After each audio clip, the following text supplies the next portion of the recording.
గోమాత ఆడవారికి శాపం పెట్టిందని మీకు తెలుసా? ఒకప్పుడు ఒక రైతు ఉండేవాడు. అతని దగ్గర ఒక ఆవు ఉండేది. అది బాగా పాలిచ్చేది. అది ఇచ్చిన పాలతో రైతు వాటిని అమ్మి బాగా డబ్బు సంపాదించుకునేవాడు. అలా ప్రతిరోజు చేసేవాడు. కొన్ని రోజులకు ఆవు పాలివ్వడం లేదు. రైతు ఎన్ని బాధలు పెట్టినా సరే ఆవు పాలివ్వలేదు. ఆవు రైతు అనే మాటలకు కుంగిపోయింది. అయినా కానీ రైతు కొంచెం కూడా కనికరం లేకుండా ఆవును పాలివ్వలేదని బాధ పెడతాడు, చాలా కొడతాడు.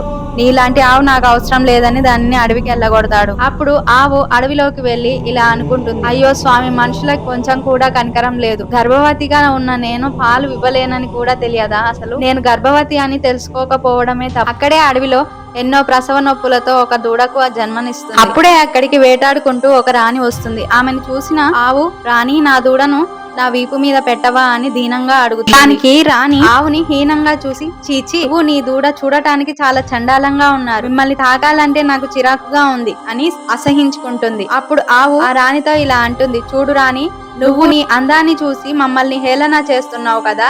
ఇప్పటి నుంచి నేను ఎంత ప్రసవ వేదన అనుభవించానో అంతకు రెట్టింపు నొప్పిని మీరు మీ ఆడవాళ్ళు ప్రసవ సమయంలో అనుభవిస్తారు. అలాగే మీకు పుట్టిన బిడ్డలు 9 మాసాల దాకా నడవరు. ఆవు దూడలు పుట్టగానే నడుస్తాయి అని ఆడవారికి శాపం పెడుతుంది. ఆ రోజు నుంచి ఆడవారు భరించే ప్రసవ వేదన గోమాత పెట్టిన శాపమే. గోమాత అంటే కేవలం ఒక ఆవు కాదు, ఆమె తల్లి. ఫ్రెండ్స్, లైక్ చేసి సబ్స్క్రైబ్ చేసుకోండి. జై గోమాత అని కామెంట్ చేయండి.